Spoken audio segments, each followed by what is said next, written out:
The basic background is in Torah law, if somebody marries somebody and they have no children together and the husband dies, so the wife is required to marry the wife is required to marry the husband's brother. Now, it's not just required, but after he dies, in a certain sense, they are already married. So, at the moment that he dies, she's like she needs to get married. She's like technically betrothed to him. So there's two options. Either they can go and they can do the process of completing the marriage, or they can go and she could say I don't want to do it, or he could say I don't want to do it, and they break the marriage, so to speak. Well, so they're automatically married then? So they're automatically semi-married. So like it's not enough for them to say, oh, we don't like each other, we decided. In other words, it's not like the Torah is recommending that they date. It's more that the Torah is saying that they are technically married. So Well, back then, I guess multiple marriages, multiple wives was considered. correct. Well, so either multiple wives, or even let's say the brother has no wives, right? So they could get married. Now nowadays we always break it off because it's just there's complications, but the Torah has a special way of breaking it off. So it's a very interesting thing. So nowadays, like let's say, a rabbi who's marrying two people, he's doing due diligence to find out their backgrounds. He'll try and confirm that they're Jewish, etc., etc. One of the things he'll have to find out: were you married before? Did your husband die? And are you zakuk? Are you obliged to marry the brother? And if the lady is, then the rabbi will be required to arrange what's called a chalitza, so she no longer has to get married. So what does chalitza mean? Chalitza, this is chapter 4 today, right? Yeah. All right, so let's let me just see something. So we're gonna do it right now, a chalitza, because it's a specialty rabbinic thing. So let's go. Keitzad mitzvah chalitza. How do you do chalitza? So chalitza means that man number one, husband number one died, and now she is obliged to husband number two. And either husband number two says, nope, not for me, or she says, not for me, right? Okay. Keitzad mitzvahs chalitza. How do we do chalitza? Hayevama heileches. So the lady goes to the place that the guy is, right? The place that the guy is, and they bring judges, and they call him, and they talk about if they should get married or not. Now, for example, is it a good marriage or not? For example, it says, let's say she's very, very young. She married the youngest brother of 12, and he's really old. So then they say, okay, let's do chalitza. They need to set the place and afterwards do it in front of them. What is chalitza? So chalitza literally means take off a shoe. That's what the Torah says. So if they didn't set a place, then it's okay. They could just do it. They teach him to say, he has to say in Hebrew. He has to say lo'ava in one breath, and then afterwards say yabmi. So he has to say lo'ava yabmi. She doesn't want to get married, right? And afterwards, after he's able to say it properly, so he has to say it in one breath, because the Torah, you have to say it a very specific way. If he says it, if I say, in Hebrew it works differently, but if I say, I don't want to do this, if I say it too slowly, it might sound like I actually want to do it, right? Because, especially nowadays we can see, you can easily record a video and totally take someone out of context.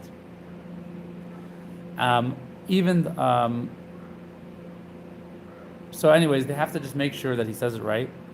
And once they know he understands what he's saying, then it's okay. They do it in the day, and the chalitza literally, they do it in the day and not at night. And you have to have 3 people, 3 rabbis, and if one of them is a convert, it's not kosher. Even if his father was a convert, until his father and mother have to Jewish. And it's a mitzvah to do it with 5 people, so it becomes public knowledge, like 5 witnesses. And the 2 extra people, they don't have to be experts, they don't have to be knowledgeable in the laws. How do they take off the shoe? They bring a shoe made out of leather, which has a heel, and it is not, they have to make sure. So the Torah says a shoe, and there's a very traditional way. So actually, a lot of shuls, a lot of synagogues for millennia, and still till today, they own like one of these special shoes in case they need it, because it has to be done a very specific way, as we'll see. So it has to be, it cannot be stitched with linen ingredient. They put on his right shoe, and then they tie the straps on his foot and on his leg, and they stand in the Beis Din, and they call the lady to come. And then afterwards, they have him say, "I don't want to take her," and then they take off the shoe. She takes off the. He puts his foot on the ground, and then she sits and she takes. She stretches out her hand. She unties the shoe from on his foot, and then she takes off the shoe and puts it in the ground. And as soon as most of the heel is taken off, she is now permitted to get married to someone else. It's very, very peculiar. You can watch a video online. It's so fascinating. It was always so fascinating. Afterwards, she stands and she spits on the ground in front of him. And it has to be big enough spit that they can see it, the rabbis can see it. And you have to, 2 people when they say the things, and 2 people when she spits, and they have to see the spit coming out of her mouth. And afterwards, they say, this is what we do when a man chooses not to establish his brother's house. So the purpose of the mitzvah is basically, you have a guy who dies, he had no children, so the brother is going to now have children in honor of him and continue his family. So when this is what they do, regardless of who decided they don't want to do it, they say, this is what we do when someone doesn't want to establish their brother's house. Everything has to be in Hebrew, because the Torah uses the word kacha, which means like this. And everyone sits and they say, chalat hanal, the shoe was taken off, the shoe was taken off, the shoe was taken off 3 times. And they need to have intention. Everything has to have intention, and everything has to be done for this purpose. Someone who is blind cannot take it off.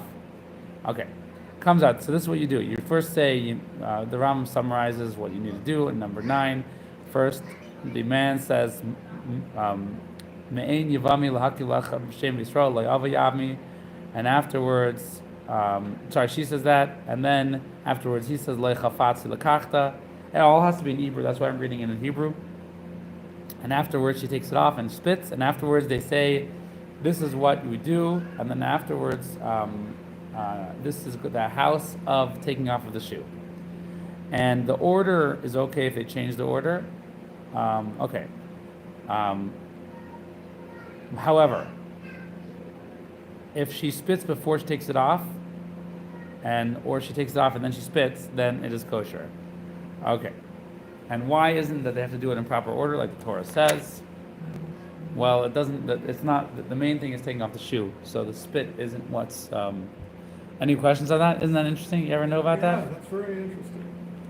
It's still. So what about the spitting part now? That's what the Torah says to do. So it's not. But if she doesn't, it's still okay. Yeah, but they're very, very careful. Yeah, that's very that she does it.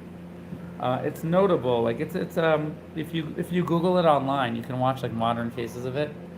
It's so interesting. So I know this is kind of weird, odd, maybe even stupid at some point.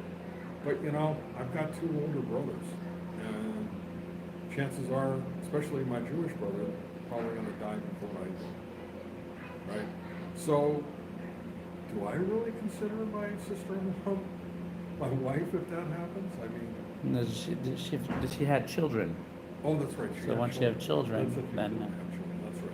yeah. There's so many rules Yeah. It's hard for me to keep track. Well, so we'll go a little bit more, but practically speaking, nowadays we very basically never get married nowadays. Nowadays we always do the chalitza because it complicates things. In other words, if you want to marry your sister-in-law, you can do that after you finish with this, just to make it a regular marriage. So, but usually it's actually quite fascinating because, you know, every generation has its definition and its quality of marriage.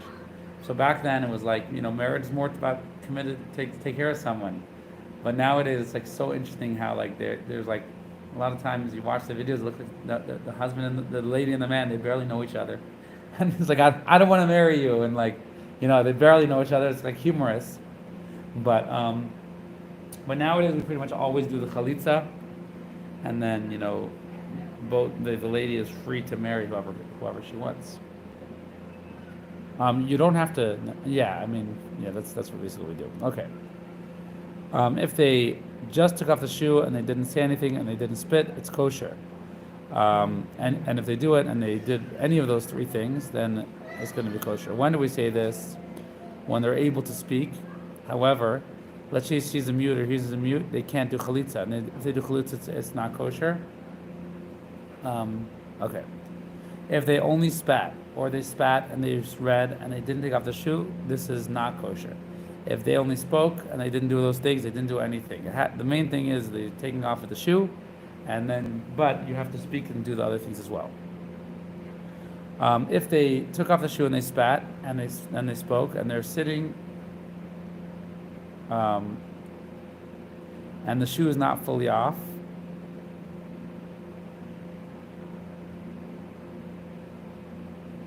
or they did it in front of people who don't know how to read Hebrew, or a blind person does it, it is kosher. If they did it at night, or they did it in front of two, or in front of three, and someone is a relative, or it was tied higher than the knee, then, so these are different cases,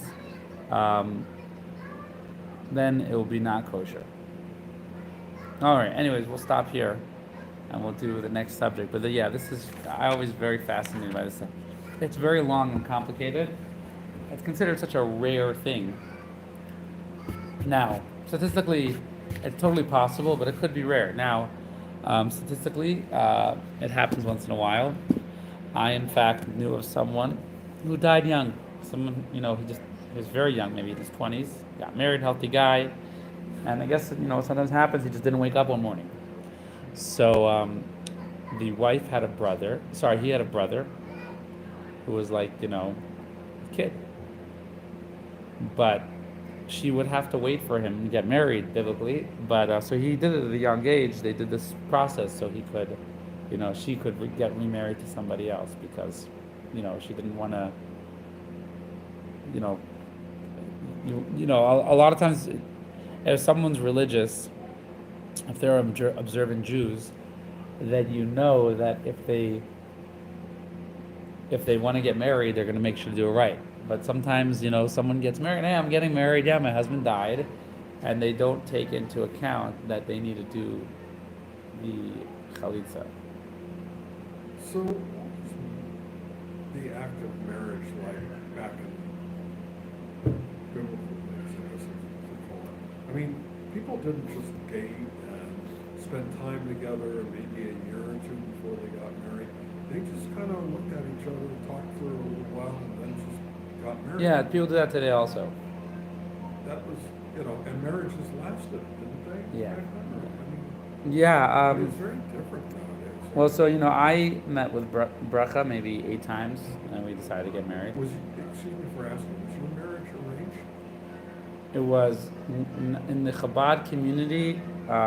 It's not arranged marriage, but it's like a matchmaker will say like, oh, you know, you guys should date.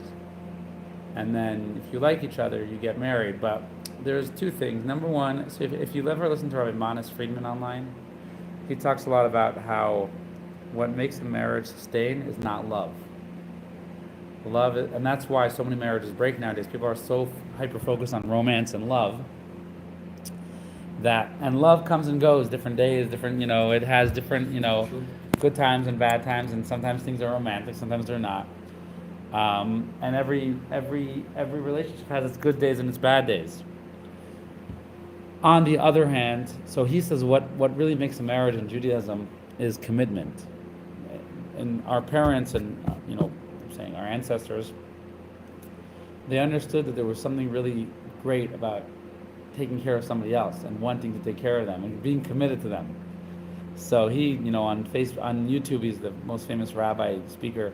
He just talks and talks and talks. I mean, hours and hours and hours about how love is like a bad word almost. It's like because the way it works is don't test yourself. There's billions of people out there. You can find someone that you love more. It's possible to find someone you love more. It's possible to, but if you're committed to somebody, you're committed to that person. You're committed to them, and that's the greatest gift. Or that's so. I feel like in the olden days, it was like even if it was an arranged marriage, the people were so well ingrained that here's my wife and here's my husband, and we're committed to each other no matter what, that caused that the marriages lasted because they had a very clear The understanding. commitment and the honor and the integrity. Correct. They had a very was a lot more important to people back then. Yeah, so like nowadays, I mean, nowadays you'll have people that be married for many years and then suddenly just drop it. Or you have the opposite. You have people who will date for many years and then they'll get married and get divorced. Yeah, I had a friend that did that. They lived together, probably 15, 20 years.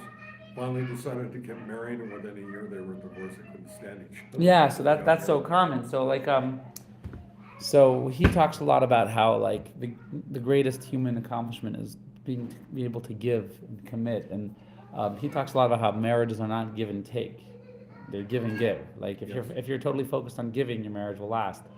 If you're focused on receiving, it's like whatever you receive, it's like maybe you could receive more for someone else, and very likely there is someone else who you could receive more or whatever it is, or have more in common, or have whatever it is, more fun. It's possible, like if you're looking for fun or you're looking for love or romance, um, you could search for life. Maybe you'll find different things that tickle your funny bone in different ways on different times. Sure. On the other hand, if you're looking to commit to somebody, so that's almost spiritual. You can commit to somebody and you're totally given over to them. So that's kind of what he talks about, and that's I think a lot of Judaism believes. So yeah, like there's the halachic marriage, like Jewish law. Either you're married or you're not married. If you don't do the Jewish law thing, you're not really married. If you do, that's one aspect. And then in the relationship itself, so like, so he says, yeah, like technically speaking, you could marry anyone. If two people are committed to keeping a Jewish home and have the same values and they're committed to each other, then it's like they're ready to do it because also, different things change after marriage. Different things change to people. So it's not always black and white. All right, anyways, I'm going to introduce a month before the 10th of Shvat. Month before Shvat. The 10th of Shvat is a very significant day on the Hasidic Chabad calendar. What happened the 10th of Shvat? So basically, just to sum up, the previous Lubavitcher Rebbe, he passed away on the 10th of Shvat. Now, you'll go to a lot of Chabad rabbis, and they'll talk about the Rebbe being alive. They'll talk about the Rebbe's force being present in the world, the Rebbe's soul being present in the world. A lot of these ideas originate from the Rebbe talking about his father-in-law, who was the previous Rebbe. Now, when the previous Rebbe passed away, it was on the 10th of Shvat in 1950, and that's his yahrzeit. However, and it was a Shabbos, but what was interesting is he prepared a discourse to give out on that day, a mimer, very long mimer to give out on that day. So, and he gave it because it was his grandmother's yahrzeit on that day as well. But he planned on giving this discourse on that day, and he passed away. So the Rebbe viewed it as his final will and testament. In other words, and the Rebbe really viewed like everything you need to know today is in that mimer. Everything, because he's the Rebbe and he's preparing. And the Rebbe was of the view that righteous people know when they're going to die. They don't have any questions. They understand, they understand deep ideas about the world, of when their mission ends and what people's mission is. So when previous Rebbe gave out this mimer, it was really like him giving out, like the message that we all need in our life, and to know the purpose of our generation and our job and our life's mission, everything like that. So it was a very long mimer, and it's very, very deep. And every year, the Rebbe would take one paragraph and analyze it very, very deeply, and say a mimer on one paragraph. And always, um, it's always been fascinating for me to see the Rebbe's depth. How he analyzes a mimer, and how every word, why is this phrase before this? What does the previous Rebbe mean by this? And explain the kind of novel ideas.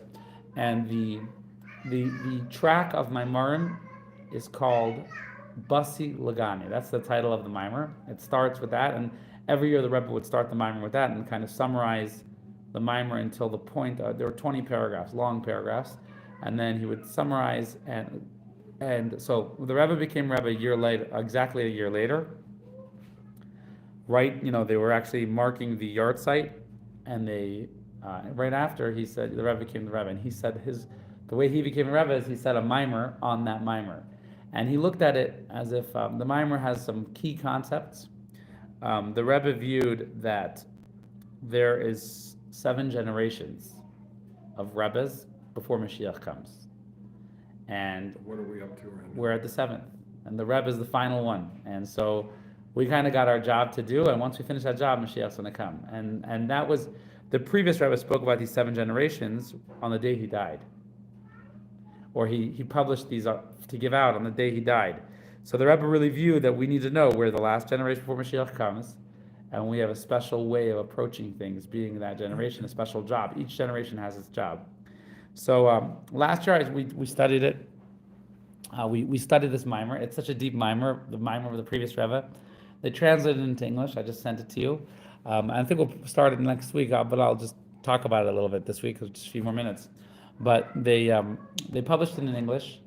Every line has meaning in it, and it's quite. I remember it was quite difficult to get through, because the style of the previous Rebbe is he kind of jumps from subject to subject to build up his case, and the subject to subject to build up his case, and as he goes through, he does indeed build up the different very central ideas in Chabad.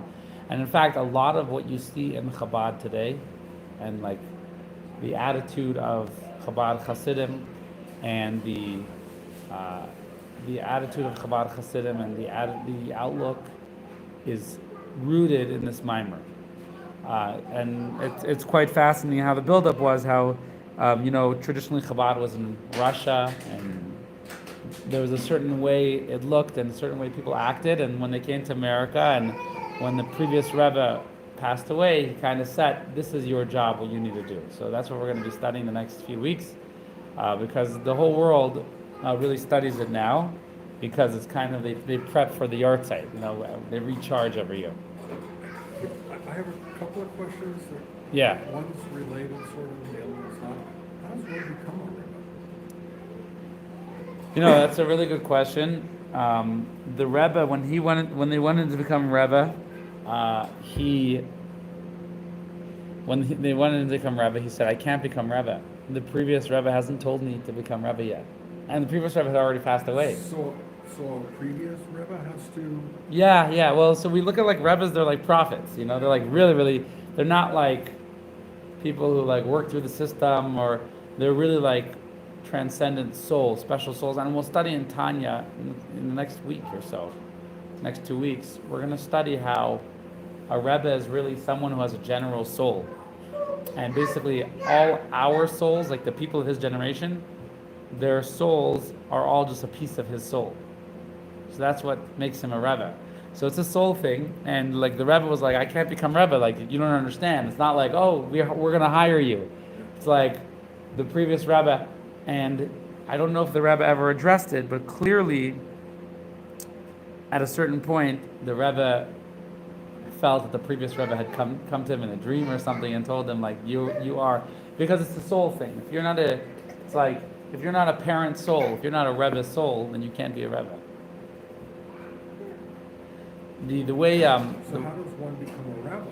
a rabbi is someone who studies Jewish law and gains certain expertise in certain subjects of Jewish law. Which is what you've done. Yeah. Right? But then, isn't there some sort of ceremony or something? Yeah, where yeah. Rabbis got to say, okay. Yeah, so rabbi, I'm a rabbi. what is a rabbi? A rabbi is somebody who another rabbi, who is an expert on Jewish law or an expert on certain subject, says, hey, David, you study this, you can now be relied on in these, if someone has a question or if someone needs knowledge in this subject of law, you can now be relied on. That's what a rabbi is. So there's like a chain of rabbis. Yeah. People passing down and saying, you become proficient in this knowledge that makes you a rabbi. So that's kind of how it works. Any other questions? We'll stop here. No, I think I get all these questions in my head and then I forget to write them